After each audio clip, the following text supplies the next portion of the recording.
మీకుండే ఎటువంటి గ్రహ బాధలైనా గృహ బాధలైనా శాశ్వత పరిష్కారం కోసం సంప్రదించండి Srinivasa Jyothishalaya. Hi viewers, welcome to our channel. ప్రస్తుతం మనతో పాటు దాము భారతి గారు, సీనియర్ జర్నలిస్ట్, వారితో ఒకసారి మాట్లాడదాం. సార్ నమస్కారం.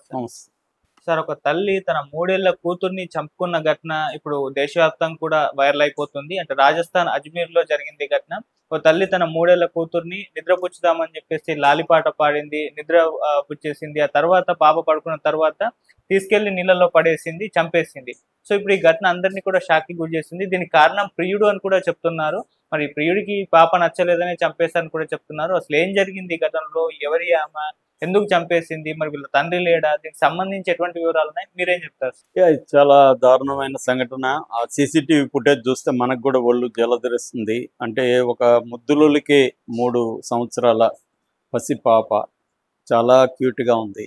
ఆ పాపని తల్లి రాత్రి పార్కు అంటే ఆ సరస్సు దగ్గర పార్క్ లాగా ఉంటుంది, అక్కడికి తీసుకెళ్ళి జోలపాట పాడి కాసేపు జోలపాట పాడి నిద్రపోయిన తర్వాత చేతులతో తీసుకెళ్ళి ఆ సరస్సులో లేకులు పడేసింది. సో పడేసిన తర్వాత కూడా మొత్తం అబద్ధాలు చెప్పింది పోలీసులకి. సో అసలు ఈ సంఘటన ఇప్పుడు దేశవ్యాప్తంగా మొత్తం మీడియాలో వైరల్ అవుతుంది. అసలు ఎవరు ఆ పాప, ఎవరు ఆ తల్లి, ఎవరు, ఎందుకు చంపింది, ఈ విషయాల గురించి మాట్లాడుకుందాం. ముందుగా మనం మన సినిమా భాషలో చెప్పాలంటే ఓపెన్ చేస్తే 17th ఎర్లీ మార్నింగ్ 4:30కి హెడ్ కానిస్టేబుల్ గోవింద్ సింగ్ మిగతా పోలీసులు బీట్ తిరుగుతున్నారు. ఇది ఏ ఊరంటే అజ్మీర్, రాజస్థాన్లో అజ్మీర్లో ఎర్లీ మార్నింగ్ 4:30కి బీట్ వాళ్ళు తిరుగుతున్నప్పుడు ఒక అమ్మాయి అబ్బాయి అనుమానాస్పదం కనిపించారు. ఆ అమ్మాయి పేరు అంజలి అలియాస్ ప్రియా సింగ్, ఈ అబ్బాయి పేరు అఖిలేష్ గుప్తా. వీళ్ళిద్దరూ మీరెవరు, ఈ టైంలో ఎందుకు ఇలా ఇక్కడ ఉన్నారు అని గోవింద్ సింగ్ అడిగాడు. అప్పుడు ఆ అమ్మాయి ఏడుస్తూ, సార్ నా బిడ్డ 3 ఏళ్ల బిడ్డ కావ్య సింగ్ నా పాప పేరు, పాపని నేను వాకింగ్ అని నైట్ తీసుకొచ్చాను లేక్ దగ్గరికి, అనాసాగర్ దాని పేరు లేకు, ఈ అనాసాగర్ లేక్ దగ్గరికి తీసుకొచ్చాను. తర్వాత నేనేదో ఫోన్లో ఉంటే పాప మిస్ అయిపోయింది, అప్పటి నుంచి మేమిద్దరం ఎతుకుతున్నాము, మేమిద్దరం హస్బెండ్ అండ్ వైఫ్ అని చెప్పింది. దాంతో పాపం వాళ్ళు కూడా అయ్యో అనుకొని వాళ్ళు కూడా గోవింద్ సింగ్ అండ్ పోలీసులు కూడా వెతకడం మొదలుపెట్టారు. దొరకలేదు, తెల్లారిపోయింది, దొరకలేదు. దాంతో వాళ్ళు సరే అమ్మ మిస్సింగ్ కంప్లైంట్ నువ్వు వచ్చి మేము దీన్ని పర్సూ చేస్తామని మిస్సింగ్ కంప్లైంట్ తీసుకున్నారు పోలీస్ స్టేషన్లో. మామూలుగా పోలీసులు రెగ్యులర్గా చేసేట్టుగానే ఆ ఏరియాలో ఉండే సీసీటీవీ ఫుటేజ్ కలెక్ట్ చేశారు. సీసీటీవీ ఫుటేజ్ కలెక్ట్ చేసి నీట్గా మొత్తం అబ్జర్వ్ చేశారు. అబ్జర్వ్ చేస్తే వీళ్ళకి అసలు విషయం అంటే అనుమానం వచ్చింది ఈమె మీద. ఎందుకంటే ఈమె ఫస్ట్ పాపని ఎత్తుకొని వెళ్తుంది, మళ్ళీ కొద్దిసేపు నడిపించుకొని వెళ్తుంది, ఆ తర్వాత కూర్చొని పెట్టుకొని 10 o'clock ఆ ప్రాంతంలో, నైట్ 10 o'clock ప్రాంతంలో కూర్చొని పాపతో ఏదో మాట్లాడుతుంది. ఆ తర్వాత ఫుటేజ్లో వేరే చోట కూర్చొని పాపకి జోలపాట పాడి నిద్రపోస్తుంది. ఇట్లా తడతా నిద్రపోస్తూ జోలపాట పాడుతుంది. సో జోలపాట పాడి నిద్రపోయినాక ఆ పాపని తీసుకొచ్చి అక్కడ తీసుకొచ్చి పడేసిన దగ్గర కెమెరా లేదు, జోలపాట పాడే వరకే కెమెరా ఉంది. సో మామూలుగా అంతవరకు ఉంది. వీళ్ళకి డౌట్ వచ్చింది ఈమె చెప్పిన తర్వాత. 1:30కి నైట్ 1:30కి ఆమె ఫోన్ చూసుకుంటుంది ఒక చోట కూర్చొని. సో ఈమె చెప్పేదాని ప్రకారం 10 తర్వాత ఆ పాప మిస్ అయితే 1:30కి కూల్గా ఫోన్ చూసుకొని కూర్చుంటా ఉంది అన్న డౌట్ వాళ్ళకి వచ్చింది. ఈమె చెప్పిన దాంట్లో అంతా అనుమానాలు కనబడ్డాయి. సో దాంతో వాళ్ళు ఈ ఫుటేజ్ అంతా ఆమెకి ఇతనికి వీళ్ళిద్దరి ముందు వేసి ఇట్లా నువ్వు అబద్ధాలు చెప్తున్నావు అని గట్టిగా ప్రశ్నించడంతో కాసేపు తర్వాత ఆమె బ్రేక్ డౌన్ అయిపోయి ఏడుస్తూ అవును నా పాప నేనే చంపేశాను అని మొత్తం చెప్పింది. ఆమె ఏం చేసిందంటే నైట్ 10కి ఆ ప్రాంతంలో సరదాగా పోదామని చెప్పి పాపని తీసుకొని అక్కడికి వచ్చింది. వచ్చి కూర్చొనింది. పాపని బతుకున్నప్పుడు వేసేయాలంటే మేబీ ఆమెకు మనసు రాలేదా, లేకపోతే ఆ పిల్ల అరుస్తుందా, చనిపోదా లోపల, అది ఏదో భయమా లేకపోతే ఎమోషనా తెలియదు, కానీ మొత్తానికి పాపని నిద్రపుచ్చడం కోసం కొద్దిసేపు అది ఇది చెప్పి తర్వాత వాళ్ళ జోలపాట ఆమెకు అలవాటు, ఇంట్లో పాప నిద్రపోనప్పుడు పాడుతుంది. అలాగా ఇక్కడ కూడా ఒళ్ళో పడుకోబెట్టుకొని జోలపాట పాడింది. పాడిన తర్వాత పాప నిద్రపోయినాక తీసుకెళ్ళి అక్కడ గ్రిల్ ఉంటుంది మామూలుగా అయితే లేక్ పక్కన, లేక్లో పడిపోకుండా గ్రిల్స్ ఏర్పాటు చేశారు. ఒక దగ్గర మాత్రం గ్రిల్ అది పాడైంది, అక్కడికి తీసుకెళ్ళిపోయి అక్కడ నుంచి వేసేసింది. పాప నిద్రపోతుంది కదా, పడగానే ఊపిరి ఆడకుండా చనిపోయింది. చనిపోయి నాక ఈమె బయటకు వచ్చేసింది. ఇతనికి ఇట్లా పాప మిస్ అయింది అనేది అతనికి కూడా చెప్పింది. అతనికి కూడా తను చంపేసినానని చెప్పలేదు, ఎవరికి, లవర్కి. ఈ లవర్కి చెప్తే లవర్ వచ్చాడు, అఖిలేష్ గుప్తా. సో లవరు ఈమె కలిసి ఎతుకుతున్నారనమాట. అక్కడ లవర్కి కూడా పాప మిస్ అయిందని చెప్తా ఉంది, ఎతుకుతున్నారు. సో ఎతుకుతున్నప్పుడు ఈ గోవింద్ సింగ్ హెడ్ కానిస్టేబుల్ కనబడ్డాడు.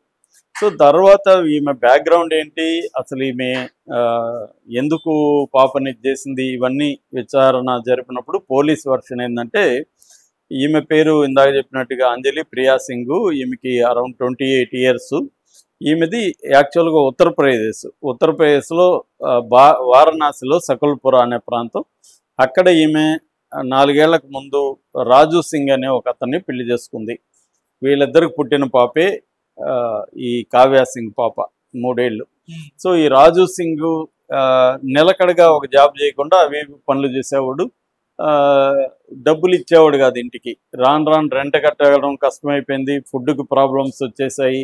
అలా ఇబ్బందులు పెట్టడం మొదలుపెట్టాడు. అడిగితే ఈమె మీదకి రావడం, ఈమెని బెదిరించడం, ఇలా చేస్తున్నాడు. సో పాపని పెంచాలి, ఇల్లు చూసుకోవాలి, ఇంట్లో ఇతనేమి సంపాదించట్లేదు. ఇలాగా వీళ్ళిద్దరి మధ్య గొడవలు అనేవి ఫైనాన్షియల్ ప్రాబ్లమ్స్ వల్ల గొడవలు పెరిగి పెద్దవని. ఈ లోపల ఉత్తరప్రదేశ్కి సంబంధించిన అఖిలేష్ గుప్తాతో ఈమెకి సోషల్ మీడియాలో పరిచయం అయింది. అతను నువ్వు వచ్చేసాయి, నేను ఇక్కడ నీకు కూడా జాబ్ చూపిస్తానని చెప్తున్నాడు. అతను అజ్మీర్లో ఒక రెస్టారెంట్లో జాబ్ చేస్తున్నాడు. నువ్వు కూడా వచ్చి, ఈమె అందంగా ఉంటుంది, సో నీకు రిసెప్షనిస్ట్ ఉద్యోగం వేరే హోటల్లో నా ఫ్రెండ్ ఉన్నాడు, అక్కడ ఇప్పిస్తానని చెప్పి ఈమెని వచ్చేసామన్నాడు. ఈమె భర్తతో వేగలేక ఇంకా హోప్ కూడా పోయింది, అతను మార్పు రాదని చెప్పి. ఈ బిడ్డ అంటే చాలా ఇష్టం ఈమెకి. బిడ్డని కూడా అక్కడ వదిలితే భర్త ఏం చేస్తాడని చెప్పి బిడ్డను కూడా తీసుకొని ఈమె వచ్చేసి ఈమె జాబ్లో చేరింది రిసెప్షనిస్ట్గా. వీళ్ళిద్దరూ అక్కడ దాటానగర్ అనే ఆ ప్రాంతంలో ఇల్లు తీసుకొని ఇద్దరు కలిసి లివ్ ఇన్ రిలేషన్షిప్లో ఉంటున్నారు. పెళ్ళి అయితే అఫీషియల్గా చేసుకోలేదు.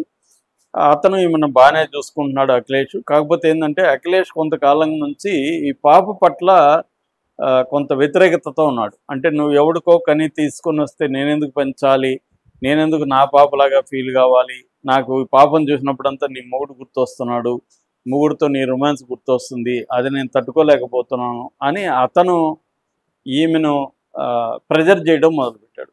దాంతో వీళ్ళిద్దరి మధ్య ఎమోషనల్ కాన్ఫ్లిక్ట్ అనేది మొదలైంది. ఈమెకు పాప అంటే ఇష్టమే, కానీ ఈ పాప కోసం ఇప్పుడు ఇతను వదిలేసుకుంటే ఆమె ఒంటరిగా సమాజంలో ఒక పాపతో బతకడం అంటే కష్టం. ఉద్యోగం ఉండొచ్చు కానీ ఇతన్ని దీనికోసం ఇప్పుడు వదులుకునే పరిస్థితి లేదు, వెనక్కి వెళ్ళలేదు. సో దాంతో ఆమెకి ప్రెజర్ పెరిగిపోయింది, మానసికంగా డిప్రెషన్లోకి వెళ్ళిపోయింది. గత కొంతకాలం నుంచి డిప్రెషన్లో ఉంది. ఈ డిప్రెషన్లో నుంచి ఆమెకి ఏంటంటే మెల్లమెల్లగా పాప వల్లే నా జీవితం ఇలా అయింది అని పాప మీద ఒక యాంగర్, కోపం, పాప అల్లరి చేసిన నీ వల్ల కదా నా జీవితం ఇలా అయింది, నువ్వు లేకపోతే నేను హ్యాపీగా ఉండేదాన్ని అన్న ఒక ఇది ఆమెలో మెల్లగా డెవలప్ అయింది. సో అంటే నా జీవితం ఇలా కావడానికి ఈ బిడ్డే కారణం అన్న ఒక ఫీలింగ్లోకి వెళ్ళిపోయి ఏం చేసిందంటే, ఈ పాపని చంపేస్తే మనకి పీడబోతుంది, వదిలించుకునేద్దాం అని వదిలించుకోవడానికే నేను చేశానని పోలీసులకు చెప్పింది. దాంతో లవర్కి కూడా చెప్పకుండా ఎక్కడో మిస్ అయిపోయిందని లవర్కి చెప్పేసి, ఎందుకంటే తనే చంపానంటే మళ్ళీ లవర్ దాన్ని ఎలా తీసుకుంటాడో అని చెప్పి ఈమె ప్లాన్ చేసుకొని ఇక్కడికి వచ్చి ఇదంతా చేస్తుంది అన్నమాట. సో అంటే మొదటి భర్త ప్రాబ్లం కూడా ఇక్కడ ఉంది. అతను కరెక్ట్గా ఇది చేసుకుని ఉంటే ఈమెకి అసలు ఈ స్థాయి వచ్చిండేది కాదు. రెండో వాడు వీడైనా సరే, ఎవరికి పుట్టారనేది పక్కన పెడితే పసిబిడ్డ క్యూట్గా ఉంది, ఈ పాపని మనం ఓన్ చేసుకుందాం అనుకున్నా హ్యాపీగా ఉండేవాడు. వీడి మైండ్ సెట్ ఏమేమో అది ఇతనికి ప్రాబ్లంగా ఉంది. ఎందుకంటే వీడు ఆమెని లవ్ చేసిందే రొమాన్స్ కోసం కానీ పాపను చూసుకోవడం కోసం కాదు. ఇప్పుడు ఈ పాప అడ్డుగా ఉంది అతనికి. సో దాంతో ప్రెజర్ చేయడం మొదలుపెట్టాడు. ఈమెకి ఏంటంటే ఇప్పుడు పాపతో సపరేట్గా ఒంటరిగా బతకాలని బతకాలంటే తనకు తోడుండరు, తనని ఇష్టపడేవాడు ఎవడు లేడు, పైగా అందరూ ట్రై చేస్తారు. ఈ ప్రాబ్లమ్స్ అంతా ఫేస్ చేసేది ఎందుకు అనే దగ్గర ఈమెకు డిప్రెషన్ అనేది స్టార్ట్ అయింది. సో దీన్ని ఫిలిసైడ్ అంటారు. ఫిలిసైడ్ అంటే తల్లిదండ్రులు పిల్లల్ని చంపేదాన్ని ఫిలిసైడ్ అంటారు. మామూలుగా చిల్డ్రన్ని చంపేదాన్ని 3 రకాలు ఉంటాయి. ఒకటేమో ఇన్ఫాంటిసైడ్, అంటే చిన్న బిడ్డ 1 year 2 years లోపల చంపేసేదాన్ని ఇన్ఫాంటిసైడ్ అంటారు.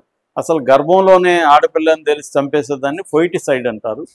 తల్లిదండ్రులే చంపేసేదాన్ని ఫిలిసైడ్ అంటారు. ఇలాగా ఫిలిసైడ్లు అనేవి సంవత్సరానికి 2000 దాకా జరుగుతున్నాయి ఇండియాలో అని చెప్తున్నారు. మామూలుగా ఈ సపరేట్గా డేటా లేదు ఎన్సీఆర్బీలో, అంటే తల్లిదండ్రులే తమ బిడ్డల్ని ఎంతమందిని చంపుతున్నారు అనే దానికి డేటా లేదు, ఆ కేటగిరీ లేదు. జనరల్గా క్రైమ్స్ అగైనెస్ట్ చిల్డ్రనే ఉంది. క్రైమ్స్ అగైనెస్ట్ చిల్డ్రన్ 2022లో 162,449 క్రైమ్స్ చిల్డ్రన్కి వ్యతిరేకంగా జరిగాయి. అందులో 2000 వరకు తల్లిదండ్రులే చంపుతున్నట్టుగా రఫ్గా ఒక అంచనా, కరెక్ట్గా డేటా లేదు. సో ఇంకా ఎక్కువ కూడా ఉండే అవకాశం ఉంది. ఏదేమైనా ఈ మధ్య కాలంలో ఇలాగ స్త్రీలు భర్తతో ఉండలేక లవర్ కోసం రావడం, లవర్కి అడ్డుగా ఉందని చెప్పి పిల్లల్ని చంపేయడం అనేది మనమే 4-5 స్టోరీలు చెప్పుకొని ఉంటాం. ఇలా పెరుగుతున్నట్టుగా కొంత అర్థమవుతుంది.